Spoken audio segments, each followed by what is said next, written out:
Hello ছাত্রছাত্রীরা, আজকে আমরা রিফ্র্যাকশন অফ লাইট নিয়ে আলোচনা করব, অর্থাৎ যেটাকে বলা হচ্ছে আলোর প্রতিসরণ। আমরা আগের ক্লাসে আলোর প্রতিফলন নিয়ে আলোচনা করেছি, তো আজকে রিফ্র্যাকশন অফ লাইট সেই নিয়ে আমরা আলোচনা করব। তো আমরা প্রতিসরণের বিভিন্ন ঘটনা প্রকৃতিতে দেখতে পাই। যেমন দেখা যায় যে কোনো একটা কাঁচের স্ল্যাব, স্বচ্ছ কাঁচের স্ল্যাব, তার মধ্যে দিয়ে আলোকরশ্মি প্রবেশ করে। জানালাতে যে সমস্ত আমাদের কাঁচের গ্লাসগুলো থাকে তার মধ্যে দিয়েও দেখা যায় আলোকরশ্মি বাইরে থেকে ভেতরে প্রবেশ করছে। জলের মধ্যে দেখা যায় আলোকরশ্মি প্রবেশ করছে। এগুলো সবই আলোর এক ধরনের প্রতিসরণ, যেটাকে আমরা রিফ্র্যাকশন অফ লাইট বলি।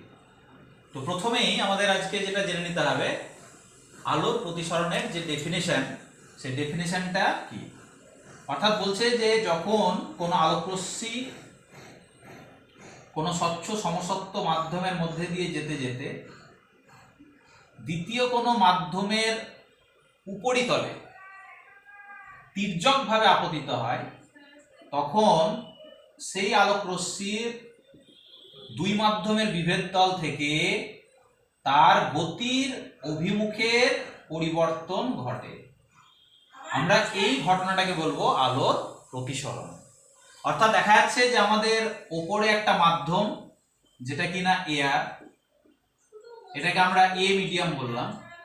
দ্বিতীয় যে মাধ্যম, যেটাকে বললাম আমরা গ্লাস মিডিয়াম, যেটা বি মিডিয়াম হিসেবে আমরা ট্রিট করছি। তাহলে এখানে এম এম প্রাইম, এটাকে আমরা দুই মাধ্যমের বিভেদ তল হিসেবে বলবো।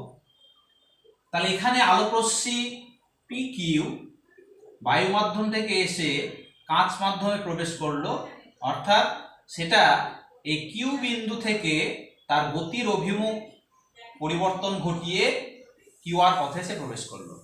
এই যে কিউআর পথে প্রবেশ করলো, আমরা এই ঘটনাটাকে বলবো আলোর প্রতিসরণ।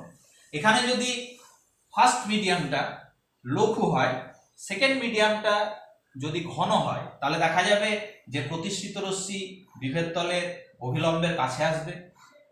আবার যদি দেখা যায় যে উল্টোটা, আমরা যদি রিভার্স করে দিই আলোটাকে, তাহলে দেখা যাবে যে সেক্ষেত্রে আবার ঘন থেকে লঘুতে গেলে আলোকরশ্মি অভিলম্ব থেকে দূরে সরে যাবে। আমাদের সেটা ডিপেন্ড করছে যে মাধ্যমদ্বয়ের প্রকৃতি, অর্থাৎ আলোকরশ্মিটা কোন পথে যাচ্ছে। তাহলে আমাদের অলরেডি আমরা নিচু ক্লাস থেকে আমাদের আপাতন কোণ, প্রতিসরণ কোণ এবং দুই মাধ্যমের বিভেদ দল, এই যে এন কিউ এন প্রাইম, এগুলো আমরা সবই পড়ে এসেছি। আমরা এই কোণটাকে আমরা আপাতন কোণ বলবো, এই কোণটাকে আমরা প্রতিসরণ কোণ নামে চিনি। এখানে আমরা ধরে নিয়েছি বায়ু থেকে কাঁচ মাধ্যমে আলো প্রবেশ করছে। তাহলে সেক্ষেত্রে আমরা দেখতে পাচ্ছি বায়ুটা লঘু, কাঁচটা ঘন, সুতরাং আলোকরশ্মি অভিলম্বের কাছে সরে আসছে। যদি উল্টোটা হতো, যদি কাঁচ থেকে বায়ুতে যেত, তাহলে আমরা দেখতে পেতাম আলোকরশ্মি অভিলম্ব থেকে দূরে সরে যাবে। তো সেটা আমরা ছোটবেলা থেকে পড়ে আসছি, সেগুলো আর বিস্তারিতভাবে বলতে হবে না। তোমরা জানো যে আমাদের এখন সময়ের একটু অভাব, তো যে কারণে আমাদের বিষয়গুলো একটু দ্রুত বলতে হচ্ছে। তাহলে আমরা ডেফিনেশনটা শিখে গেলাম যে আলোকরশ্মি যখন তির্যকভাবে দুটো মাধ্যমের বিভেদ তলের উপর আপতিত হবে, তখন সেই বিভেদ তল থেকে আলোকরশ্মির গতির অভিমুখের একটা পরিবর্তন ঘটে। এই ঘটনাটাকে বলবো আলোর প্রতিসরণ। অনেকে বলতে পারে স্যার, লম্বভাবে যদি আলো প্রবেশ করে, তাহলে অ্যাকচুয়ালি লম্বভাবে আলো প্রবেশ করলে দেখো সেটা সোজা পথে বেরিয়ে চলে যাবে, তার মানে সেক্ষেত্রে কিন্তু আলোকরশ্মির গতির অভিমুখের পরিবর্তন হয় না, আমরা সেটাকে আলোর প্রতিসরণ হিসেবে বলতে পারি না। তাহলে এক্ষেত্রে আমাদের আরেকটা বিষয় জেনে নিতে হবে, সেটা হলো চ্যুতি বা ডেভিয়েশন। আমরা ডেভিয়েশন কিভাবে পরিমাপ করব, ডেভিয়েশনটাকে আমরা ডেল্টা দ্বারা ডিনোট করব। এক্ষেত্রে বলছে যে ডেভিয়েশন পরিমাপের নিয়ম বড় কোণ মাইনাস ছোট কোণ। তার মানে তোমার এক্ষেত্রে আমাদের এই উদাহরণে আপাতন কোণটা বড়, প্রতিসরণ কোণটা ছোট, তার মানে তোমাকে আই মাইনাস আর করতে হবে, এটাই হবে আমাদের চ্যুতির পরিমাপ। তার মানে চ্যুতি বিষয়টা কি বলছে, যে আলোকরশ্মি যদি প্রতিসরণ না ঘটতো আলোকরশ্মিটা, তাহলে আলোকরশ্মিটা সোজা এই পথে বেরিয়ে চলে যেত। প্রতিসরণ ঘটার জন্য আলোকরশ্মিটা অভিলম্বের কাছে সরে এসছে, তার মানে সে যে কোণে সরে গেল, যে কোণে ঘুরে গেল, আমরা এই কোণটাকে বলবো ডেভিয়েশন বা চ্যুতি। তাহলে এক্ষেত্রে চ্যুতির পরিমাপ বড় কোণটা থেকে ছোট কোণটা বিয়োগ করতে হবে। তোমরা যদি বলো স্যার উল্টোটা যদি হতো, ঘন থেকে যদি লঘুতে যেত, তাহলে ঘন থেকে লঘুতে গেলে আপাতন কোণটা ছোট হতো, প্রতিসরণ কোণটা বড় হতো। কারণ সেক্ষেত্রে আমাদের দেখতে পেতাম যে প্রতিসরণ কোণ মাইনাস আপাতন কোণ করতে হতো। তাহলে আমরা সেক্ষেত্রে চ্যুতির পরিমাপ করতে পারবো। তার মূল বিষয় যেটা, সেটা হলো আমাদের বড় কোণটা থেকে ছোট কোণটাকে বিয়োগ করতে হবে। এটাকে বলি আমরা ডেভিয়েশন। নেক্সট আমরা যে বিষয়টা যাব সেটা হলো আমাদের লস অফ রিফ্র্যাকশন। ছাত্রছাত্রী অলরেডি তোমরা নিচু ক্লাস থেকে এগুলো পড়ে এসছো, ক্লাস 7 8 আমাদের ছিল, যে কারণে তবুও আমি একবার করে জাস্ট মেন জায়গাগুলো রিমাইন্ড করে নেব। তাহলে আমাদের সেই প্রতিসরণের সূত্র, দুটো সূত্র ছিল। যেমন প্রতিফলনের ক্ষেত্রে দুটো সূত্র হয়, প্রতিসরণের ক্ষেত্রেও আমরা দুটো সূত্র পেয়ে থাকি। একটাকে বলবো ফার্স্ট ল। ফার্স্ট লর ক্ষেত্রে বলা হচ্ছে যে আপতিত রশ্মি, প্রতিষ্ঠিত রশ্মি এবং দুই মাধ্যমের বিভেদ তলের উপর আপতন বিন্দুতে অঙ্কিত অভিলম্ব সর্বদা একই সমতলে থাকবে। তার মানে আমাদের PQ, QR এবং NQ N' যেটা অভিলম্ব, এরা একই সমতলে, মানে আমাদের এখানে বোর্ডের সমতলে রয়েছে। তোমরা খাতায় যখন আঁকবে তখন খাতার পাতার সমতলে থাকবে। এটা হলো প্রথম সূত্র। আর দ্বিতীয় সূত্র, যেটাকে আবার স্নেলস ল নামে পরিচিত, বিজ্ঞানী স্নেল এই সূত্রটা দিয়েছিলেন, যে কারণে আমরা এটাকে সব থেকে বেশি গুরুত্বপূর্ণ সূত্র হিসাবে জানি, যেটাকে আমরা স্নেলস ল নামে চিনব। অর্থাৎ সেকেন্ড লটাই আসলে স্নেলের দেওয়া, যে কারণে আমরা স্নেলের সূত্র বলবো। সেই সূত্রটা কি বলছে? সূত্রটা বলছে যে দুটি নির্দিষ্ট মাধ্যম এবং একটি নির্দিষ্ট বর্ণের আলোক রশ্মির ক্ষেত্রে আপতন কোণের সাইন এবং প্রতিসরণ কোণের সাইনের অনুপাত সর্বদা ধ্রুবক হবে। যে ধ্রুবকটাকে আমরা ওই মাধ্যমের প্রতিসরাঙ্ক হিসাবে ট্রিট করি, যাকে মিউ দ্বারা ডিনোট করব। তাহলে এখানে আপতন কোণ যদি আই হয়, তাহলে সেই আপতন কোণের সাইন নিলাম, আর প্রতিসরণ কোণ যদি আর হয়, তাহলে সেই প্রতিসরণ কোণের সাইন। এই যে অনুপাত, সেই অনুপাতটা একটা ধ্রুবক সংখ্যাকে প্রকাশ করছে, যেটাকে আমরা মিউ লেটার দ্বারা ডিনোট করব। এখানে মনে রাখবে ছাত্রছাত্রীরা, এই মিউটা আসলে রিফ্র্যাক্টিভ ইন্ডেক্স বা যাকে বলি আমরা প্রতিসরাঙ্ক। আমরা যাব কিছুক্ষণ পরে। এই প্রতিসরাঙ্কটা ডিপেন্ড করবে দুটো মাধ্যমের প্রকৃতির উপর। অর্থাৎ তুমি এখানে বায়ু এবং কাঁচ নিয়েছো, তার জন্য প্রতিসরাঙ্ক যত পাবে, তুমি যদি বায়ু এবং জল নিতে, তার জন্য তুমি প্রতিসরাঙ্ক আলাদা পাবে। তার মানে দুটো মাধ্যমের প্রকৃতির উপর নির্ভর করবে। আর দ্বিতীয় যে বিষয়ের উপর নির্ভর করবে, সেটা হলো তুমি যে আলোক রশ্মিটার প্রতিসরণ ঘটাচ্ছ, সেই রশ্মির বর্ণ, তরঙ্গ দৈর্ঘ্য বা কম্পাঙ্ক, যাই বলো না কেন, তার মানে আপতিত রশ্মির বর্ণের উপর ডিপেন্ড করবে। কারণ দুটো বিষয়ের উপর ডিপেন্ড করছে আমাদের রিফ্র্যাক্টিভ ইন্ডেক্স। তাহলে এই যে দ্বিতীয় সূত্রটা, যেটা বিজ্ঞানী স্নেলের দেওয়া, আমরা এটাকে স্নেলস ল নামে চিনব। sin i by sin r is equal to mu, যে মিউটাকে বলবো আমরা প্রতিসরাঙ্ক। তার মানে প্রতিসরাঙ্ক আসলে একটা ধ্রুবক, একটা কনস্ট্যান্ট দ্বারা সূচিত হচ্ছে, যেটা দুটো মাধ্যমের প্রকৃতির উপর নির্ভর করবে এবং আলো বর্ণের উপর নির্ভর করবে। আমরা স্পেশালি ঢুকে যাব সেই রিফ্র্যাক্টিভ ইন্ডেক্সে। আমাদের শিখতে হবে সেই রিফ্র্যাক্টিভ ইন্ডেক্স। আমরা অলরেডি শিখে গেলাম স্নেলস ল। তাহলে আমাদের এখান থেকে সেই রিফ্র্যাক্টিভ ইন্ডেক্সের বিষয়গুলো আরো একটু ক্লিয়ার করে নিতে হবে। তাহলে সেক্ষেত্রে আমরা দুই ধরনের রিফ্র্যাক্টিভ ইন্ডেক্স নিয়ে আলোচনা করব। একটাকে বলবো আমরা অ্যাবসলিউট রিফ্র্যাক্টিভ ইন্ডেক্স, আর একটাকে বলা হবে রিলেটিভ রিফ্র্যাক্টিভ ইন্ডেক্স। প্রথমে আমরা রিলেটিভ রিফ্র্যাক্টিভ ইন্ডেক্স নিয়ে আলোচনা করব। রিলেটিভ রিফ্র্যাক্টিভ ইন্ডেক্স বা যাকে বলা হচ্ছে আপেক্ষিক প্রতিসরাঙ্ক। আপেক্ষিক মানে একটার সাপেক্ষে আর একটা, মানে দুটো থাকবে। এখানে যেমন এ এবং বি দুটো মিডিয়াম, তাহলে এখানে আমরা আলোক রশ্মিটাকে ধরে নিচ্ছি এ মিডিয়াম থেকে বি মিডিয়ামের দিকে যাচ্ছে। তাহলে আমরা যদি বলি যে এ মাধ্যমের সাপেক্ষে, তাহলে বি মাধ্যমের প্রতিসরাঙ্ক, যেটাকে আমরা এ মিউ বি দ্বারা ডিনোট করব, এটা হলো refractive index of B medium with respect to A medium. A মাধ্যমের সাপেক্ষে বি মাধ্যমের এটা আপেক্ষিক প্রতিসরাঙ্ক। এটার মানটা কত হবে? বিজ্ঞানী স্নেল যেটা শিখালেন, যে আপতন কোণের সাইন, তার মানে এটা হবে সাইন আই বাই হয়ে যাবে কত, এখানে সাইন আর। এটাই হলো আমাদের এ মাধ্যমের সাপেক্ষে বি মাধ্যমের আপেক্ষিক প্রতিসরাঙ্ক পরিমাপের সূত্র। আমরা এটাকে আপেক্ষিক প্রতিসরাঙ্ক বলবো। এটা আমরা আলোর রিভার্সিবিলিটি ধর্ম থেকে যদি ব্যাখ্যা করি, তাহলে দেখো কেউ যদি বলে যে স্যার আলোক রশ্মিটাকে যদি আমরা প্রত্যাবর্তনশীল ধর্ম থেকে যদি আমরা এটাকে রিভার্স করে দিই, তাহলে দেখো সে আর কিউ হয়ে পি পথে যাবে। তার মানে সেক্ষেত্রে আমাদের আলোক রশ্মিটা যাচ্ছে বি মাধ্যম থেকে এ মাধ্যমে।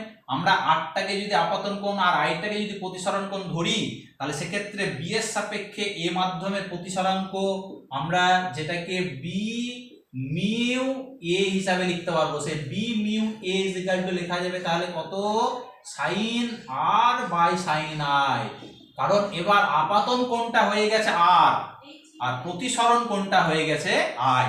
তার মানে বি থেকে এ মাধ্যমে আলোক রশ্মি যাচ্ছে বলে যদি ধরে নিই, তাহলে আমরা আপেক্ষিক প্রতিসরাঙ্কটাকে লিখবো বি মিউ এ, বি মাধ্যমের সাপেক্ষে এ মাধ্যমের আপেক্ষিক প্রতিসরাঙ্ক, যেটা হবে sine r by sine i. তাহলে ছাত্রছাত্রীরা এই দুটো ইকুয়েশনকে যদি আমরা মাল্টিপ্লাই করি, তাহলে তোমরা দেখতে পাচ্ছ যে A mu B into B mu A, তাহলে কত হবে, রাইট সাইডে পড়ে থাকছে দেখো সাইন আই, বাই নিচে পড়ে থাকছে সাইন আর, ইন্টু এদিকে সাইন আর, বাই নিচে পড়ে থাকছে সাইন আই। তাহলে দেখো এখানে এটা কাটাকাটি করে এটা 1 হয়ে যাচ্ছে। তার মানে আমরা দেখতে পাচ্ছি যে রাইট সাইডটা হয়ে যাচ্ছে 1। একটা ইম্পর্টেন্ট বিষয় আমরা শিখলাম। তার মানে এখান থেকে লেখা যাবে a mu b into b mu a is equal to 1, বা a mu b is equal two আমরা লিখতে পারবো 1 বাই b মিউ a। তাহলে আমরা যদি a মাধ্যমের সাপেক্ষে b মাধ্যমের আপেক্ষিক প্রতিসরাঙ্ক সেটাকে যদি আমরা b এর সাপেক্ষে a মাধ্যমের প্রতিসরাঙ্ক দিয়ে লিখতে যাই, তাহলে সবসময় সেটা রেসিপ্রোকাল হবে, অনন্য হবে। তাহলে এই সূত্রটা আমাদের মনে রাখতে হয়, বিভিন্ন জায়গায় কাজে লাগে, অঙ্ক করতে কাজে লাগে। তাহলে a mu b is equal to 1 by b mu a। মনে রাখবে এই আপেক্ষিক প্রতিসরাঙ্কের মান এটা 1 এর থেকে বেশি হতে পারে, 1 এর থেকে কম হতে পারে, আবার 1ও হতে পারে। যেমন আমরা শূন্য বা বায়ু মাধ্যমের সাপেক্ষে কোনো মাধ্যমের আপেক্ষিক প্রতিসরাঙ্ক যখন বলবো তখন তার মানটা 1 হয়ে যায়। কিন্তু তুমি যদি এটাই লঘু মাধ্যমের সাপেক্ষে ঘন মাধ্যমের আপেক্ষিক প্রতিসরাঙ্ক হিসাব করো, তখন তুমি দেখতেই পাচ্ছ যে এই উপরের কোণটা বড় আর নিচের কোণটা ছোট, তার মানে এই মানটা হয়ে যাবে 1 এর থেকে বেশি। আবার তুমি যদি ঘন মাধ্যমের সাপেক্ষে লঘু মাধ্যমের আপেক্ষিক প্রতিসরাঙ্কের কথা বলো, যেমন এইটা, তাহলে সেক্ষেত্রে দেখো আর এই আপাতন কোণটা কম, আর আই যেটাকে আমরা প্রতিসরণ কোণ হিসেবে ধরছি সেটার মানটা দেখো বেশি। তার মানে এই মানটা তখন হয়ে যাবে লেস দ্যান 1। তার মানে লঘু সাপেক্ষে ঘন মাধ্যমের আপেক্ষিক প্রতিসরাঙ্ক হবে গ্রেটার দ্যান 1, ঘনর সাপেক্ষে লঘু মাধ্যমের আপেক্ষিক প্রতিসরাঙ্ক হবে লেস দ্যান 1। এটা হলো আমাদের রিলেটিভ রিফ্র্যাক্টিভ ইনডেক্স। নেক্সট যেটা শিখতে হবে সেটা হলো অ্যাবসলিউট রিফ্র্যাক্টিভ ইনডেক্স। খুব সহজ জিনিস। এবার অ্যাবসলিউট রিফ্র্যাক্টিভ ইনডেক্স যেটা, মনে রাখবে যে এই ফার্স্ট মিডিয়ামটা তোমরা ধরে নাও শূন্য মাধ্যম অর্থাৎ ভ্যাকুয়াম। তাহলে আমাদের সেক্ষেত্রে যে আমরা আপেক্ষিক প্রতিসরাঙ্কটা পাবো সেটাকেই বলবো আমরা অ্যাবসলিউট রিফ্র্যাক্টিভ ইনডেক্স, বা যেটাকে বলা হচ্ছে পরম প্রতিসরাঙ্ক। তার মানে আমরা ধরে নেব যে এ মিডিয়ামটা, এই মাধ্যমটা হলো আমাদের এয়ার মিডিয়াম বা ভ্যাকুয়াম। আমরা ভ্যাকুয়াম ধরে নিই। কেউ যদি বলে স্যার ভ্যাকুয়ামের পরিবর্তে এয়ার ধরলে কি খুব কিছু পরিবর্তন ঘটে যায়? খুবই সামান্য পরিবর্তন ঘটে, তো সেটাকে আমরা উপেক্ষা করতে পারি। তার মানে তুমি শূন্য মাধ্যম বা বায়ু মাধ্যমের সাপেক্ষে যে কোনো মাধ্যমের আপেক্ষিক প্রতিসরাঙ্ককেই বলবো আমরা অ্যাবসলিউট রিফ্র্যাক্টিভ ইনডেক্স, বা যাকে বলা হচ্ছে পরম প্রতিসরাঙ্ক। তার মানে তোমার এই এ মিডিয়ামটা হয়ে গেছে এবার শূন্য মাধ্যম। শূন্য মাধ্যম আমরা শূন্য আর দিই না, তার মানে তখন আমরা সরাসরি লিখতে পারবো বি মাধ্যমের এটা হয়ে যাবে পরম প্রতিসরাঙ্ক। তুমি যদি উল্টোটা ভাবো যে বি থেকে যদি এতে যাই, তাহলে তখন এই বিটা হয়ে যাবে তখন শূন্য মাধ্যম, আর এটা হয়ে যাবে কোন একটা নির্দিষ্ট মিডিয়াম, তখন আমরা বলবো এ মাধ্যমের এটা পরম প্রতিসরাঙ্ক। তাহলে এইভাবে আমরা পরম প্রতিসরাঙ্ককে ডিনোট করতে পারবি। মনে রাখবে যে এটা আর কিছুই নয়, অর্থাৎ প্রথম মাধ্যমটা হয়ে যাবে বায়ু বা শূন্য মাধ্যম, আর দ্বিতীয় মাধ্যমটা তোমার কাঁচ হতে পারে, জল হতে পারে, অন্য যে কোনো। সেক্ষেত্রে যে আপেক্ষিক প্রতিসরাঙ্কটা পাই সেটাকেই বলবো আমরা পরম প্রতিসরাঙ্ক। সেটার আপেক্ষিক বলা হবে না, সেটা পরম, কারণ একটা মাধ্যম অলরেডি ভ্যাকুয়াম হয়ে গেছে। তাহলে অপর মাধ্যমের পরম প্রতিসরাঙ্ক হিসেবে আমরা বলতে পারবো। যদি বি মাধ্যমের পরম প্রতিসরাঙ্ক বলো তাহলে মিউ বি, যদি এ মাধ্যমের পরম প্রতিসরাঙ্ক বলো মিউ এ, যদি তুমি গ্লাসের পরম প্রতিসরাঙ্ক বলো তাহলে সেটাকে আমরা মিউ জি লিখতে পারবো, জলের ক্ষেত্রে মিউ ডাব্লিউ ইত্যাদি ইত্যাদি। তাদের মানটা এক এক সময় এক এক রকম হবে। তো মনে রাখতে হবে এই অ্যাবসলিউট রিফ্র্যাক্টিভ ইন্ডেক্সের মান সব সময় গ্রেটার দেন 1। একমাত্র সমান হবে কখন, অনের সমান হবে যখন মাধ্যমটা হবে শূন্য মাধ্যম বা বায়ু মাধ্যম। তোমাকে যদি বলে বায়ু মাধ্যমের পরম প্রতিসরাঙ্ক কত, তুমি বলবে 1। শূন্য মাধ্যমের পরম প্রতিসরাঙ্ক 1। আদারওয়াইজ যদি তোমাকে বলে কাঁচের পরম প্রতিসরাঙ্ক কত, তাহলে আমরা বলবো 1.5। জলের প্রতিসরাঙ্ক কত, পরম প্রতিসরাঙ্ক কত, 1.33। তার মানে যে কোনো মাধ্যমের পরম প্রতিসরাঙ্ক কিন্তু 1-এর থেকে সবসময় বেশি হবে। একমাত্র বায়ু বা শূন্য মাধ্যমের পরম প্রতিসরাঙ্কটাই 1। তাহলে পরম প্রতিসরাঙ্ক কি 1-এর থেকে কম হতে পারে? প্রশ্নের উত্তরটা বলছে একদমই নয়। পরম প্রতিসরাঙ্কের মান সবসময় 1 অথবা 1-এর থেকে বেশি। কিন্তু দেখো ছাত্রছাত্রীরা, আপেক্ষিক প্রতিসরাঙ্কের মান কিন্তু 1-এর থেকে কম হতে পারে। তাহলে এই জায়গাটা আমাদের মাথায় রাখতে হবে। নেক্সট আমরা যে জায়গাটায় যাব সেটা হলো এই রিফ্র্যাক্টিভ ইন্ডেক্সের সঙ্গে এবার আলোর বেগের সম্পর্ক নিয়ে আমাদের আলোচনা আছে। তাহলে এই রিফ্র্যাক্টিভ ইন্ডেক্স মানে আমরা পরম এবং আপেক্ষিক দুটোই বলবো। সেক্ষেত্রে আমাদের তার সঙ্গে আলোর গতিবেগের যে সম্পর্ক, সেই সম্পর্কটা আমাদের আলোচনা আছে। তাহলে সেটা আমাদের শিখে নিতে হবে। তাহলে আমরা প্রথমে আমরা অ্যাবসলিউট রিফ্র্যাক্টিভ ইন্ডেক্স নিয়ে বলি। তাহলে পরম প্রতিসরাঙ্ক, অ্যাবসলিউট রিফ্র্যাক্টিভ ইন্ডেক্স, যেটাকে শুধু মিউ দ্বারা ডিনোট করব। এটা কিভাবে আমরা আলোর যে কোয়ান্টাম তত্ত্ব সেখান থেকে আমরা দেখাতে পারি যে এই অ্যাবসলিউট রিফ্র্যাক্টিভ ইন্ডেক্স মিউ এটা শূন্য মাধ্যমে আলোর বেগ বাই কোনো নির্দিষ্ট মাধ্যমে আলোর বেগের অনুপাত হয়। এটা হলো absolute refractive index. Absolute refractive index মানে আমাদের ফার্স্ট মিডিয়ামটা দেখো ধরে নেওয়া হয়েছে ভ্যাকুয়াম, সেকেন্ড মিডিয়ামটা হয়তো গ্লাস বা ওয়াটার বা মাইকা, যে কোনো কিছু ধরতে পারো। তার মানে প্রথম মাধ্যমটা শূন্য মাধ্যম, দ্বিতীয় মাধ্যমটা কোনো একটা নির্দিষ্ট মাধ্যম আছে। তাহলে সেক্ষেত্রে আমরা আলোর গতিবেগের সঙ্গে যদি পরম প্রতিসরাঙ্কের সম্পর্ক খোঁজার চেষ্টা করি, তাহলে এখানে দেখো শূন্য মাধ্যমের সাপেক্ষে গ্লাসই যদি ধরে নিই, তাহলে তার পরম প্রতিসরাঙ্ক সমান, তাহলে প্রথম মাধ্যমটা কি ছিল? শূন্য। তাহলে শূন্য মাধ্যমে আলোর বেগ, যেটাকে আমরা সি বলি, যার মানটা সব থেকে বেশি হয় 3 × 10⁸। আর গ্লাস মাধ্যমে আলোর গতিবেগ, বা এটাও যদি গ্লাসের পরিবর্তে জল থাকতো, তাহলে সেই মাধ্যমে আলোর গতিবেগ যেটা কিনা ভি। তাহলে ছাত্রছাত্রীরা লক্ষ্য করো যে শূন্য মাধ্যমে আলোর গতিবেগ কিন্তু সবসময় বেশি, সি এর মানটা সবসময় বেশি হবে কার তুলনায়? ভি এর তুলনায়। তার মানে এই মানটা অলওয়েজ গ্রেটার দ্যান কত হয়ে যাবে? 1 হয়ে যাবে। যেটা আমি আগেই বলেছিলাম যে পরম প্রতিসরাঙ্কের মান কিন্তু 1-এর থেকে সর্বদা বেশি হবে। এটা 1-এর সমান হবে কখন? যদি দ্বিতীয় মাধ্যমটা ভ্যাকুয়াম হয়ে যায়। তাহলে দ্বিতীয় মাধ্যমটা ভ্যাকুয়াম হয়ে যায় মানে ভ্যাকুয়ামে বেগ ভি এর পরিবর্তে কত বসাতে হবে? সি বসাতে হবে। তাহলে উপরেও শূন্য মাধ্যমে আলোর বেগ, নিচেও শূন্য মাধ্যমে আলোর বেগ, উপরেও সি নিচেও সি, কাটাকাটি করে তখনই একমাত্র 1 হয়ে যায়। তার মানে এই মানটা গ্রেটার দ্যান ইকুয়াল টু 1 হতে পারে, কিন্তু কখনোই লেস দ্যান 1 হতে পারে না। নেক্সট আমরা যেটা শিখবো সেটা হলো রিলেটিভ রিফ্র্যাক্টিভ ইন্ডেক্স। তাহলে রিলেটিভ রিফ্র্যাক্টিভ ইন্ডেক্স যেটা, সেটা আমরা যদি এখানে ধরে নিই যে এবার আমাদের প্রথম মাধ্যম এ, দ্বিতীয় মাধ্যমটা বি, তার মানে এ মাধ্যমের সাপেক্ষে বি মাধ্যমের আপেক্ষিক প্রতিসরাঙ্ক এ মিউ ভি সমান আমাদের লিখতে হবে এ মাধ্যমে আলোর গতিবেগ, যেটাকে আমরা ভি এ বলছি, আর বি মাধ্যমে আলোর গতিবেগ, যেটাকে আমরা ভি বি বলবো। তাহলে খুবই সহজ, অর্থাৎ এ মাধ্যমের সাপেক্ষে বি মাধ্যমের আপেক্ষিক প্রতিসরাঙ্ক, অর্থাৎ যেটাকে আমরা বলবো relative refractive index of medium B with respect to A. তাহলে এ মাধ্যমের সাপেক্ষে বি মাধ্যমের আপেক্ষিক প্রতিসরাঙ্ক। তাহলে প্রথমে এ, তারপরে বি, তাহলে উপরে আসবে এ মাধ্যমে আলোর গতিবেগ আর নিচে আসবে বি মাধ্যমে আলোর গতিবেগ। এখানে শূন্য মাধ্যম বলে কিছু নাই, কারণ দুটোই আমাদের কিছু একটা মিডিয়াম হয়ে গেছে। তুমি যদি এবার বলো যে স্যার প্রথম এ মাধ্যমটা এবার এয়ার বা ভ্যাকুয়াম যদি ধরি, তাহলে তুমি আবার এখানে ফিরে চলে আসবে, তার মানে অ্যাবসলিউট রিফ্র্যাক্টিভ ইন্ডেক্সটাই পাবে। তাহলে আমাদের এটাকে বলবো রিলেটিভ রিফ্র্যাক্টিভ ইন্ডেক্স। এখানে আরেকটা বিষয়, তাহলে বেগের সঙ্গে আমরা প্রতিসরাঙ্কের সম্পর্ক পেলাম, এই সঙ্গে আমাদের এবার পরম প্রতিসরাঙ্ক এ এবং বি মাধ্যমের পরম প্রতিসরাঙ্কের সঙ্গে সম্পর্কটা একটু দেখার চেষ্টা করতে হবে। তাহলে এই সূত্র থেকে ছাত্রছাত্রীরা দেখো যে আমরা যদি বলি যে এ মাধ্যমের পরম প্রতিসরাঙ্ক কত, তাহলে সবাই বলতে পারবে যে এটা হবে sir C by B A. আবার বলো তো বি মাধ্যমে পরম প্রতিসরাঙ্ক মিউ বি, পরম এটা অ্যাবসলিউট, তাহলে এটা হয়ে যাবে সি বাই কত? V B.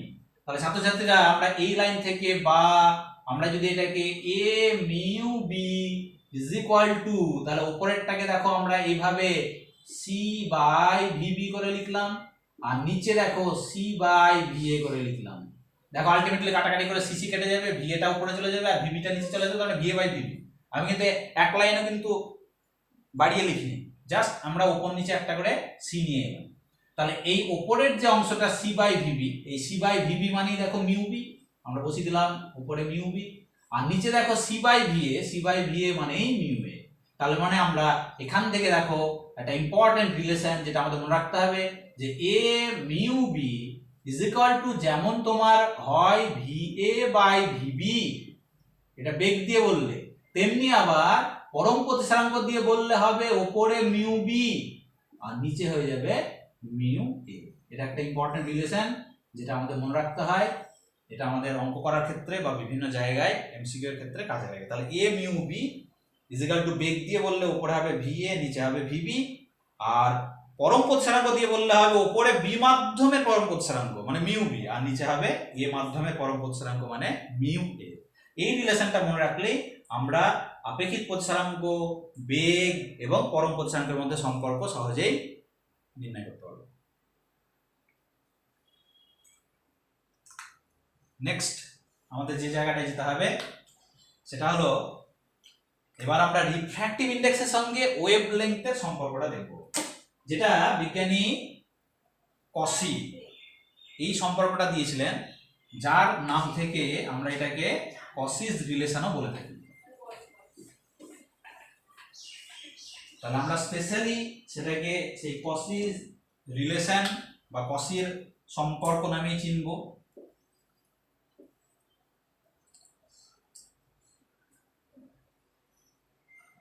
তাহলে সেই কসিস যে রিলেশন বা কসির সম্পর্ক, এখান থেকে আমরা আপেক্ষিক বা পরম প্রতিসরাঙ্কের সঙ্গে আলোর তরঙ্গদৈর্ঘ্যের সম্পর্কটা নির্ণয় করতে হবে।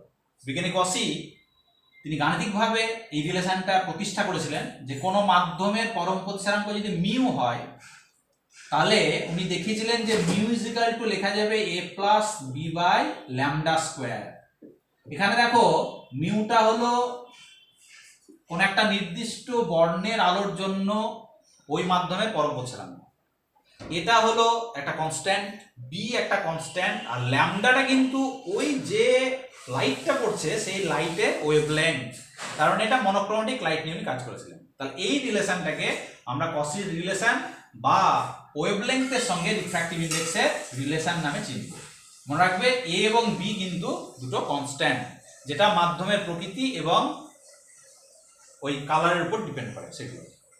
তাহলে এক্ষেত্রে মিউটা হলো আমাদের পরম প্রতিসরাঙ্ক, আর ল্যামডাটা হলো আমাদের ওয়েভলেংথ, মানে যে কালারটা আসছে, যে কালারের প্রতিসরণ ঘটছে তার ওয়েভলেংথটা হলো ল্যামডা। তাহলে যদি কসের রিলেশনটা লিখতে দেয় খুব সহজেই লিখে দেবে, mu is equal to a plus B by lambda square, যেখানে a এবং b দুটো কনস্ট্যান্ট, আর মিউটা হলো প্রতিসরাঙ্ক আর ল্যামডাটা হলো আমাদের ওয়েভলেংথ।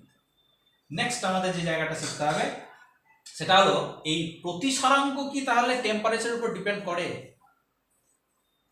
অনেক সময় লিখতে দেয় আমাদের, তো যেমন ডেনসিটি টেম্পারেচারের উপর ডিপেন্ড করে, টেম্পারেচার বাড়লে যেমন ডেনসিটি কমে, তেমনি প্রতিসরাঙ্ক বলছে টেম্পারেচার বাড়ার সঙ্গে সঙ্গে প্রতিসরাঙ্ক ইন জেনারেল কমে। তার মানে সাধারণত আমরা লিখতে পারবো যে উষ্ণতা বাড়ার সঙ্গে সঙ্গে কোনো মাধ্যমের প্রতিসরাঙ্ক বা পরম প্রতিসরাঙ্ক যাই বলো না কেন, সেটা কিন্তু উষ্ণতা বাড়ার সঙ্গে সঙ্গে কমে, এটাই আমাদের মনে রাখতে হবে। তাহলে উষ্ণতা কমার সঙ্গে সঙ্গে সেটা বাড়বে, কিন্তু ছাত্রছাত্রীরা মনে রাখতে হবে যে সবসময় ডেনসিটি দিয়ে হয়তো আমরা বোঝার চেষ্টা করি, কিন্তু অ্যাকচুয়ালি ডেনসিটি বেশি মানেই যে তার প্রতিসরাঙ্ক বেশি হবে এটা কিন্তু নয়। অনেক উদাহরণ আছে, বিভিন্ন ধরনের তেল আছে যাদের ক্ষেত্রে দেখা যায় যে ঘনত্ব কম কিন্তু তাদের আবার আলোকীয় ঘনত্ব বেশি হয়ে যায়, তো সেটা আমাদের কিন্তু মাথায় রাখতে হবে। এরপরে যে জায়গাটা নিয়ে আলোচনা করব সেটা হলো refraction through parallel glass sphere, অর্থাৎ কতগুলো সমান্তরাল কাঁচ ফলকের ক্ষেত্রে কি ধরনের আলোর প্রতিসরণ ঘটবে, এবং সেক্ষেত্রে আমাদের দেখতে হবে যে আলোর আদৌ কি কোনো চ্যুতি ঘটছে না সেখানে শুধুমাত্র ল্যাটারাল ডিসপ্লেসমেন্ট ঘটছে। যদি ল্যাটারাল ডিসপ্লেসমেন্ট ঘটে তাহলে তারই বা মানটা কত সেটা আমাদের নির্ণয় করতে হবে। অলরেডি আমাদের একটা ছবি আঁকা আছে, দেখো ছবিটা আঁকতে সময় লাগবে বলে আমি আগে থেকেই এঁকে রেখেছি। তাহলে সেক্ষেত্রে আমরা সেই প্যারালাল গ্লাস স্ল্যাবের মধ্যে দিয়ে আলোর প্রতিসরণ সেটা আমরা এখানে বোঝার চেষ্টা করব। এখানে আমরা ধরে নিয়েছি যে এ বি সি ডি একটা গ্লাস স্ল্যাব যার সারফেস গুলো প্যারালাল, একটা কাঁচের আয়তঘন। এখানে আমরা এবি সারফেসে পিকিউ একটা আলোক রশ্মি আয়ন কোণে কিউ বিন্দুতে আপতন ঘটিয়েছি। তাহলে সেটা বায়ু থেকে আমরা যদি ধরে নিই কাঁচের মধ্যে প্রবেশ করছে, তাহলে স্বাভাবিকভাবে দেখো আপাতন কোণের তুলনায় প্রতিসরণ কোণ ছোট হবে, কারণ অবিলম্বের কাছে এলো, অর্থাৎ কিউ আর পথে আলোক রশ্মিটার প্রতিসরণ ঘটলো কাঁচের মধ্যে দিয়ে। এরপরে দেখো আবার কাঁচ থেকে সেটা কিন্তু বায়ু মাধ্যমে বা এয়ার মাধ্যমে আসছে। আমরা ধরে নিয়েছি প্রথম মাধ্যম এবং শেষ মাধ্যমটা এয়ার, আমাদের প্রবলেম এটাই আছে। তাহলে সেক্ষেত্রে আমরা দেখতে পাবো আলোক রশ্মিটা আবার ঘন থেকে লঘুতে যাচ্ছে, মানে অবিলম্ব থেকে দূরে সরে যাবে। এবং মজার বিষয় যেটা বলছে যে এই আপাতন কোণ পিকিউ এর সঙ্গে একদম সর্বশেষ যে প্রতিষ্ঠিত রশ্মি অর্থাৎ আপতিত রশ্মি পিকিউ এবং সর্বশেষ প্রতিষ্ঠিত রশ্মি আরএস এরা পরস্পরের প্যারালাল বা সমান্তরাল হবে। আমাদের প্রথম প্রমাণ করে দেখাতে হবে যে পিকিউ এবং আরএস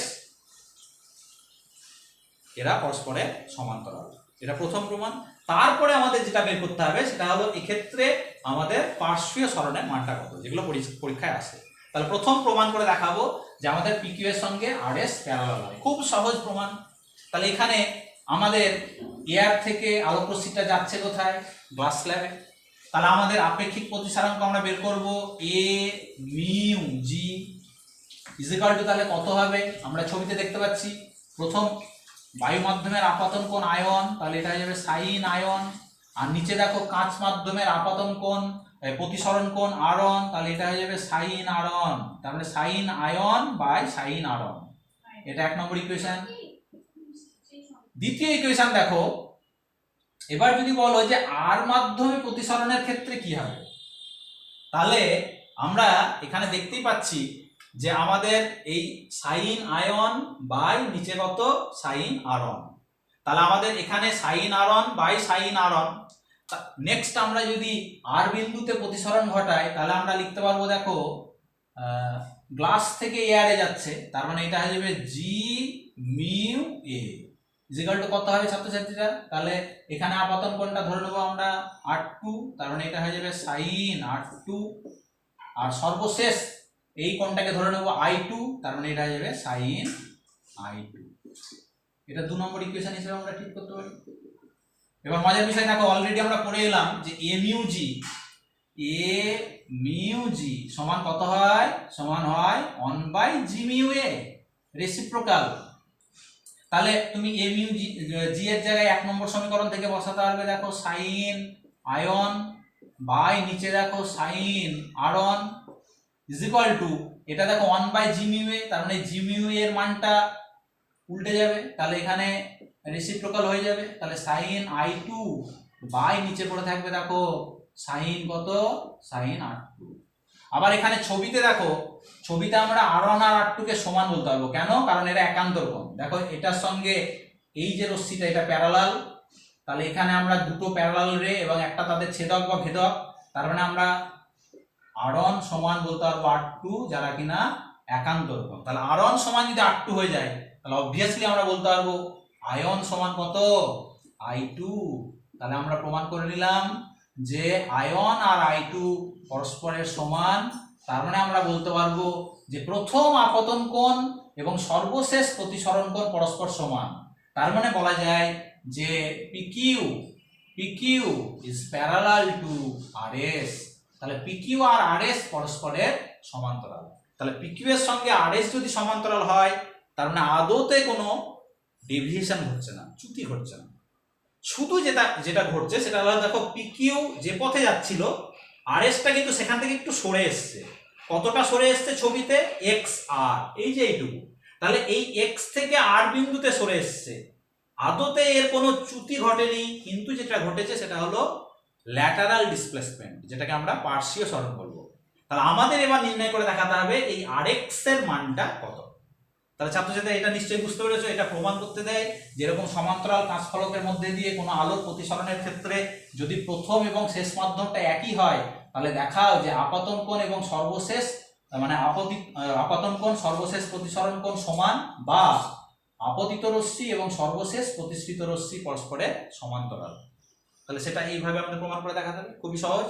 এই আপেক্ষিক যে প্রতিসরাঙ্ক সেই আপেক্ষিক প্রতিসরাঙ্কের সম্পর্কটা মনে রাখতে পারলেই আমরা বের করে নিতে পারবো। নেক্সট আমরা দেখাবো এবার এই ল্যাটারাল ডিসপ্লেসমেন্টের মানটা কত হয়, অর্থাৎ Rx এর মান। আমি প্রথম দিনই বলেছিলাম প্রতিফলন করানোর সময় যে আমাদের এই যে অপটিক্স এটা হলো জিওমেট্রিক্যাল অপটিক্স, সুতরাং এর প্রমাণগুলো সবই কিন্তু আমাদের জিওমেট্রি থেকে হবে। তাহলে জিওমেট্রিটা যদি আমরা ভালোভাবে বুঝি তাহলে প্রমাণ কিন্তু খুব সহজ। তাহলে এবার আমরা বের করবো যেটা, তার মানে এই ক্ষেত্রে আলোর আদতে কোনো চ্যুতি ঘটছে না, যেটা ঘটছে সেটা হলো পার্শ্বীয় সরণ, মানে তার প্রকৃত পথ থেকে সে কিছুটা সরে চলে আসছে। তাহলে সেই পার্শ্বীয় সরণের মানটা আমরা ছবিতে দেখতে পাচ্ছি Rx, আমাদের এই Rx এর মানটা নির্ণয় করতে হবে। তার আগে আমরা ধরে নেব যে এই গ্লাস স্ল্যাবের যে থিকনেস অর্থাৎ যেটা এডি বা বিসি যাই বলো না কেন, আমরা ধরে নিলাম এর মানটা হলো টি, অর্থাৎ গ্লাস স্ল্যাবের থিকনেসটা হলো টি থিকনেসের একটা গ্লাস স্ল্যাব। এবং ছবিতে আমরা যে যে মানগুলো সবই বুঝিয়ে দিয়েছি কোনটা কি।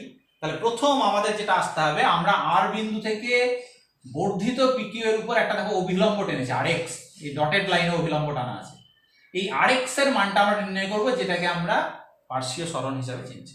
তাহলে Rx এর মান নির্ণয় করতে গেলে তোমাকে প্রথমেই আসতে হবে ত্রিভুজ RQX।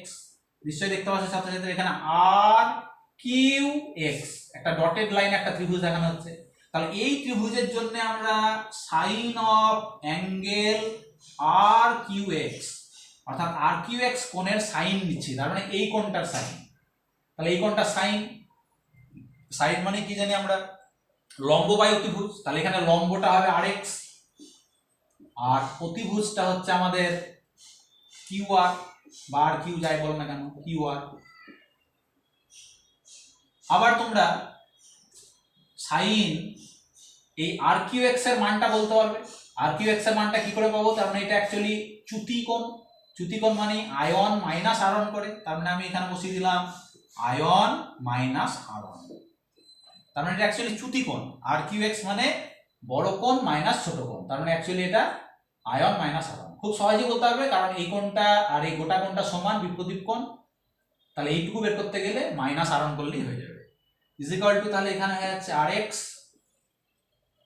By QR। তাহলে আমরা এখান থেকে অতএব Rx ইজ ইকুয়াল টু বের করে নিতে পারবো। Rx ইজ ইকুয়াল টু হয়ে যাবে কত ছাত্রছাত্রীরা, QR into sine of angle i n minus r n. এটাকে আমরা একটা ইকুয়েশন নাম দিয়ে রাখলাম, এটাকে 1 নম্বর। নেক্সট এবার চলে এসো ত্রিভুজ TQR, এই যে ত্রিভুজটা এটা দেখো একটা সমকোণী ত্রিভুজ। তাহলে আমরা আসছি এবার ট্রায়াঙ্গেল TQR। এই TQR এর জন্য আমরা cos আরন নিব, cos আরন মানে এই অ্যাঙ্গেলটা। তাহলে cos মানে কি জানি আমরা, ভূমি বাই অতিভুজ। তাহলে এখানে ভূমি কোনটা, ভূমি মানে দেখো QT ভূমি, আর এখানে অতিভুজ বা হাইপোটেনাস কোনটা হচ্ছে QR। তাহলে অতিভুজটা হয়ে গেল QR। দেখো আবার QT মানে আমাদের থিকনেস T, তাহলে আমরা এখান থেকে বের করে রাখতে পারবো QR। এই QR এর মানটা আমাদের লাগবে, QR is equal two QT এর জায়গাতে তুমি T বসিয়ে দাও থিকনেসটা, বাই নিচে cos আরন। এই ভ্যালুটা নিয়ে গিয়ে আমি 1 নম্বর ইকুয়েশনে পুট করছি। তাহলে এটাকে আমি 2 নম্বর ইকুয়েশন নাম দিতে পারি। তাহলে কম্পেয়ারিং 1 and 2 আমরা এখান থেকে এই QR এর মানটা পুট করে দেবো। তাহলে ফ্রম 1 নম্বর ইকুয়েশন থেকে আমরা যেটা পাবো Rx ইজ ইকুয়াল টু, তাহলে QR এর জায়গায় এই মানটা বসিয়ে দাও, তার মানে T বাই cos আরন ইনটু বা এখানে সাইন আয়ন মাইনাস আরন। এই ইকুয়েশনটা পেলাম। নেক্সট আমরা এখানে আমি সমান দিয়ে লিখছি টি ইন্টু সাইনের এখানে যৌগিক কোণের সূত্র সাইন এ মাইনাস বি সমান আমরা জানি sine A cos B minus কসে সাইন বি। তাহলে এখান থেকে আমরা লিখতে পারবো সাইন এ মানে sine i n cos i n minus cos i n into sine ion by নিচে পড়ে আছে দেখো অলরেডি কস আয়ন, তাহলে কস আয়নটা থেকে যাক নিচে, তাহলে কস আয়নকে রেখে দিলাম, কিছুই না, এটা যৌগিক করে ভাঙা হলো, অর্থাৎ সাইন আয়ন মাইনাস আয়ন মানে sine i n cos i n minus cos i n sine i n. ব্যাস বাইরে টি আছে আমাদের। এবার এই কস আয়ন দেখো কস আয়ন দিয়ে যদি ভাগ করা হয় তাহলে আমরা পেয়ে যাচ্ছি rx is equal two T into, তাহলে এখানে কস আয়ন কেটে যাবে, তার মানে এখানে পড়ে থাকবে দেখো সাইন আয়ন মাইনাস ওখানে পড়ে থাকছে কত কস আয়ন, উপরে পড়ে থাকছে সাইন আয়ন বাই নিচে পড়ে থাকছে আবার কস আয়ন। এবার আমাদের উদ্দেশ্য যেটা সেটা হলো আমরা এই আয়ন তো মাপতে পারবো না, কারণ আয়ন বা আর্টু রয়েছে গ্লাস স্ল্যাবের ভিতরের অ্যাঙ্গেল, এটা মাপা সম্ভব নয়। আমাদের মাপা সম্ভব কোনটা? গ্লাস স্ল্যাবের থিকনেস মাপা সম্ভব, আপাতন কোণের মান যেটা কিনা বাইরে আছে আয়নের মান মাপা সম্ভব। কিন্তু আমরা এই রাশিমালায় দেখতে পাচ্ছি এখানে দেখো আয়ন ঢুকে গেছে, তাহলে আয়নটাকে আমাদের তাড়াতে হবে। আয়নটাকে আমরা রিপ্লেস করব কি দিয়ে? আয়নগুলোকে আমরা রিপ্লেস করব আয়ন দিয়ে, কারণ আমাদের বাইরের অ্যাঙ্গেলগুলো মাপা সম্ভব। তাহলে আমরা সেই আয়নগুলোকে আমরা একটু রিপ্লেস করার চেষ্টা করছি আয়ন দিয়ে। খুব সহজ, আমরা ওখানে স্নেলের সূত্র অ্যাপ্লাই করলেই পেয়ে যাব। আমি উপরের লাইনটা মুছে দিচ্ছি, তাহলে আমরা মোটামুটি চলে এসেছি, আর 2-3 লাইন করলেই আমাদের রিকোয়ার্ড ফর্মে আমরা চলে আসব। তাহলে এখান থেকে rx ইজ ইকুয়াল টু আমরা দেখো টি ইন্টু অলরেডি সাইন আয়ন যেটা ছিল থাক মাইনাস কস আয়ন, সেটাও রেখে দিলাম কারণ আয়নগুলোকে মাপতে পারবো, আমাদের তাড়াতে হবে আয়নগুলোকে। তাহলে দেখো ছাত্রছাত্রীরা, আমরা এখানে কিউ বিন্দুতে যদি স্নেলের সূত্র অ্যাপ্লাই করি, তাহলে কিউ বিন্দুতে স্নেলের সূত্র অ্যাপ্লাই করলে আমরা কি পাবো? যে এ মিউ জি বায়ুর সাপেক্ষে কাঁচের আপেক্ষিক প্রতিসরাঙ্ক ইজ ইকুয়াল টু লেখা যাবে দেখো sine ion by sine i. কেউ যদি বলো স্যার আমি এ মিউ জি লিখবো না, কারণ আমাদের এখানে শুধু তো গ্লাস স্ল্যাবই আছে, তাহলে তুমি শুধু মিউ দিয়েই লেখো। তাহলে এখান থেকে দেখো তুমি পেয়ে যাচ্ছ অলরেডি যে সাইন আয়ন সমান কত? তাহলে এখান থেকে পাওয়া যাচ্ছে সাইন আয়ন বাই মিউ। তাহলে তুমি একটা পেয়ে গেছো অলরেডি সাইন আয়নের মান। আরেকটা বের করতে হবে কস আয়ন। তো কস আয়ন বের করা খুবই সহজ, আমরা ত্রিকোণমিতি থেকে জানি যে সাইন থেকে কসে আসতে গেলে cos i n is equal to √1 minus sine square i n করলেই পেয়ে যাবো। তাহলে এখানে মানটা পুট করে দাও, তার মানে তোমার হয়ে যাবে √1 minus sine square i by mu square করে থাকছে। ব্যাস, এই দুটো মান, একটা সাইন আয়নের মান আর একটা কস আয়নের মান রিপ্লেস করতে হবে। তাহলে আমরা এখানে এবার চলে আসি, উপরে থাকছে সাইন আয়ন, তাহলে সাইন আয়নের জায়গায় বসিয়ে দাও সাইন আয়ন বাই মিউ, আর নিচে পড়ে থাকছে দেখো একেবারে কস আয়নের জায়গায় কত পেলাম? √1 minus sine square i by পড়ে থাকছে দেখো মিউ স্কোয়ার। তাহলে এটা আমরা পেলাম।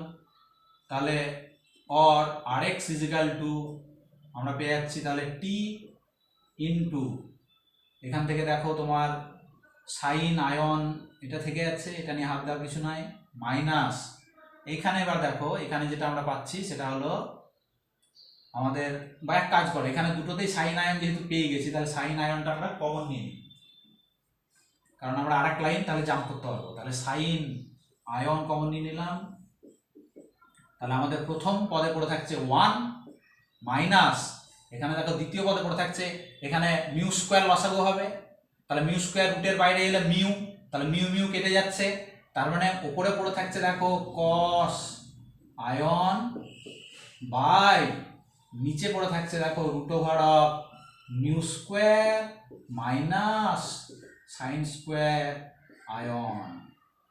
আমরা চলে এসেছি আমাদের রিকোয়ার্ড ফর্মে। তাহলে এবার লক্ষ্য করো, দেখো আমাদের এখানে শুধুমাত্র আরএক্সটা এসছে কি দিয়ে, গ্লাস স্ল্যাবের থিকনেস, যেটা আমরা মাপতে পারবো। আপাতন কোণ আয়ন, দেখো সব জায়গাতে আয়ন চলে এসছে এবার, যেটা আমরা মাপতে পারবো। আমাদের আগের ফর্মে যেটা ছিল আরন দিয়েছিল, আরনগুলোকে আমাদের মাপা সম্ভব নয়, কারণ গ্লাস স্ল্যাবের ভেতরে আছে। অনেকে ভাবে যে স্যার এই জায়গায় আসার দরকার কি, এর উদ্দেশ্য একটাই, আমরা যেগুলোকে মাপতে পারবো, পরিমাপ করতে পারবো, আমরা সেই রাশিমালাগুলো দিয়ে আনার চেষ্টা করছি। তাহলে আমাদের এটা পরীক্ষার জন্য ইম্পর্টেন্ট, পরীক্ষার জন্য আসে যে আমাদের এই সমান্তরাল কাঁচ ফলকের মধ্যে দিয়ে আলোর প্রতিসরণের ক্ষেত্রে তার যে ল্যাটারাল ডিসপ্লেসমেন্ট, অর্থাৎ রশ্মির যে পার্শ্বীয় চ্যুতি ঘটছে, পার্শ্বীয় সরণ ঘটছে, তাহলে সেই পার্শ্বীয় সরণের রাশিমালাটা নির্ণয় করতে হচ্ছে আমাদের। কিন্তু এখানে ডেভিয়েশন ঘটে না, এখানে যেটা ঘটে সেটা হলো ল্যাটারাল ডিসপ্লেসমেন্ট। তাহলে এটা আমাদের পরীক্ষার জন্য করতে হবে, এবং আগেও যেটা পড়ালাম সেটাও কিন্তু ইম্পর্টেন্ট। এবং এখান থেকে দেখবে কতগুলো বিষয় নিয়ে আলোচনা করা আছে। যদি তোমার লম্বভাবে আলোকরশ্মিটা পড়ে, লম্বভাবে আলোকরশ্মি পড়া মানে আয়নের মান কত, 0। তাহলে দেখো এখানে আয়নের মান যদি 0 করো, তাহলে প্রথমেই 0 হয়ে যাচ্ছে, তার মানে গোটা রাশিমালাটা আরএক্স এর মানটা গোটাটা একটা বড় 0 হচ্ছে। সে বড় 0 হলো আর ছোট 0 হলো, কিছু যায় আসে না, মানে 0 0 হয়ে। তাহলে 0 যদি হয়ে যায়, তার মানে আমরা দেখতে পাচ্ছি আদতে আলোকরশ্মির কোনো পার্শ্বীয় সরণ ঘটে না লম্ব আপাতনের ক্ষেত্রে।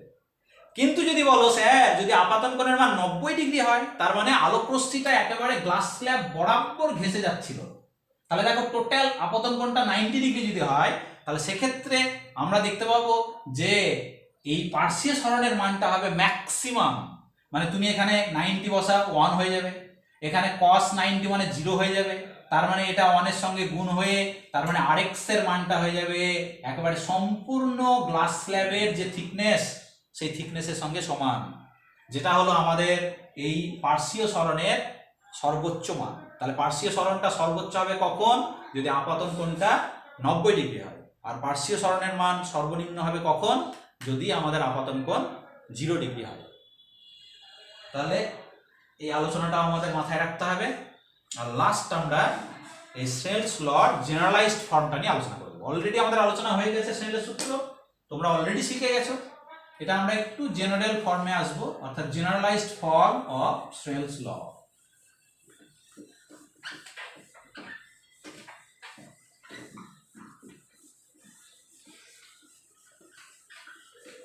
অর্থাৎ স্নেলের সূত্রের যে সাধারণ রূপ।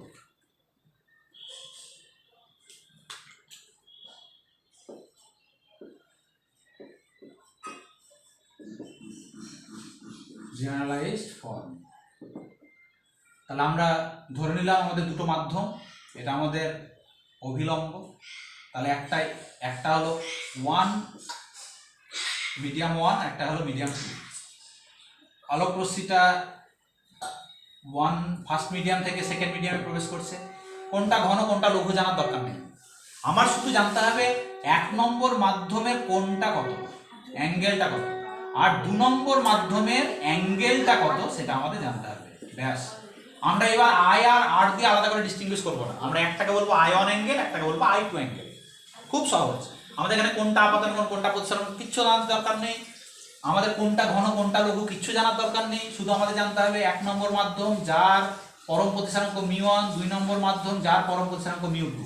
তাহলে ছাত্রছাত্রীরা যদি আমরা ধরে নিই যে 1 থেকে 2 এ আলোকরশ্মি যাচ্ছে, তাহলে আমরা লিখতে পারবো যে refractive index, relative refractive index of medium 2 with respect two 1, তার মানে যেটাকে 1 μ2 বলি। 1 μ2 ইকুয়াল টু আমরা লিখতে পারবো কত, sin আয়ন বাই আমরা লিখতে পারবো sin I2।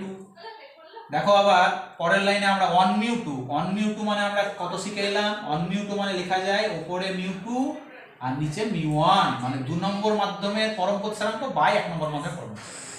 এটাকে ক্রস মাল্টিপ্লাই করো, তাহলে ক্রস মাল্টিপ্লাই করলে আমরা পেয়ে যাব μ1 sin আয়ন ইকুয়াল টু পেয়ে যাব আমরা μ2 sin I2।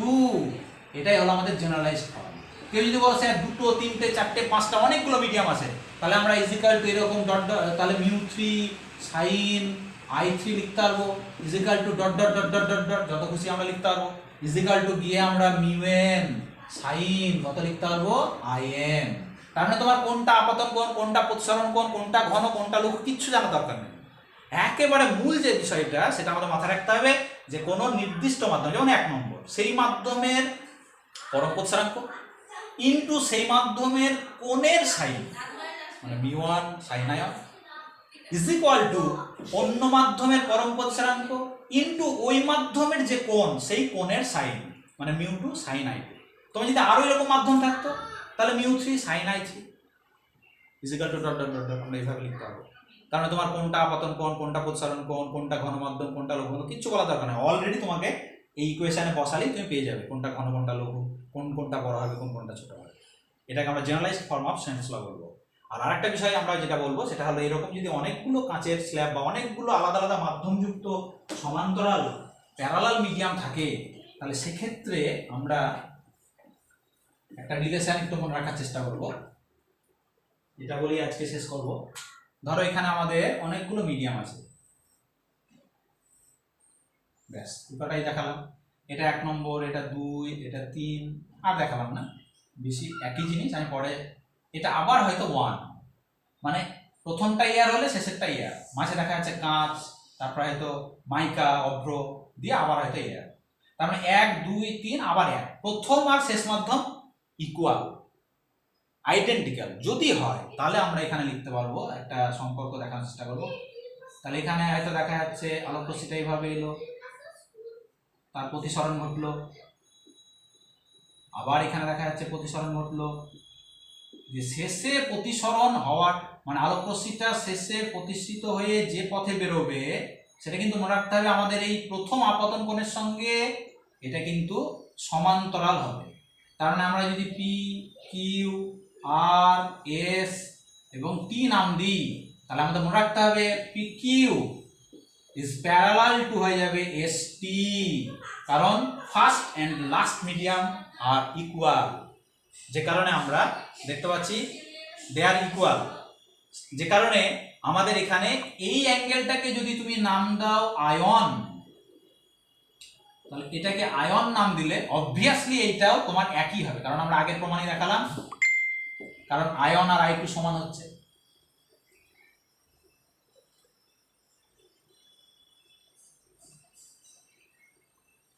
তাহলে আয়ন আর i2 ইকুয়াল হচ্ছে, তাহলে এটা যদি আয়ন হয় আমরা এটাকে নাম দিলাম r1, এটাকে নাম দিলাম আমরা, তাহলে অবভিয়াসলি r1 হবে, এটা r2, এটাও r2 হবে, কারণ এরা একান্তর কোণ, আর শেষেরটা আয়ন। তাহলে তুমি এখান থেকে লিখতে পারবে যে 1 μ2 ইজ ইকুয়াল টু দেখো হয়ে যাবে সাইন আয়ন বাই সাইন কত r1, আবার দেখো 2 μ3 ইজ ইকুয়াল টু কত সাইন r1 বাই দেখো সাইন r2, আবার দেখো 3 μ1 মানে শেষ মাধ্যমে এখানে হয়ে যাবে সাইন r2 বাই একদম আবার সাইন আয়ন।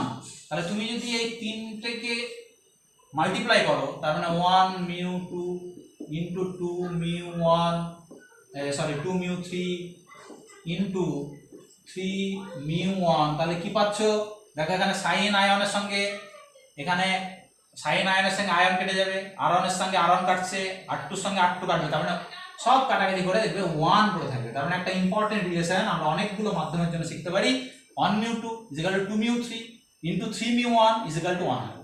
এটা জেনারেল ভাবে বলতে গেলে 1 μ2 ইন্টু দেখো 2 μ3, এরকম দেখা যাচ্ছে অনেক মাধ্যম আছে, দিয়ে আলটিমেটলি শেষে n-তম মাধ্যম এবং শেষ মাধ্যমটা যদি এক হয়ে যায় তাহলে এদের গুণফল সবসময় এক হবে। তার মানে তোমার মাথায় রাখতে হবে প্রথম মাধ্যম আর শেষ মাধ্যম যদি ইকুয়াল হয়ে যায়, মাঝে তোমার 3টে 4টে 5টা অসীম সংখ্যক মিডিয়াম থাকতে পারে, তাহলে এদের যে আপেক্ষিক প্রতিসরাঙ্কের গুণফল সেটা সবসময় এক হবে। তাহলে আজকে এইটুকুই থাক ছাত্রছাত্রীরা, আবার পরে দেখা হবে।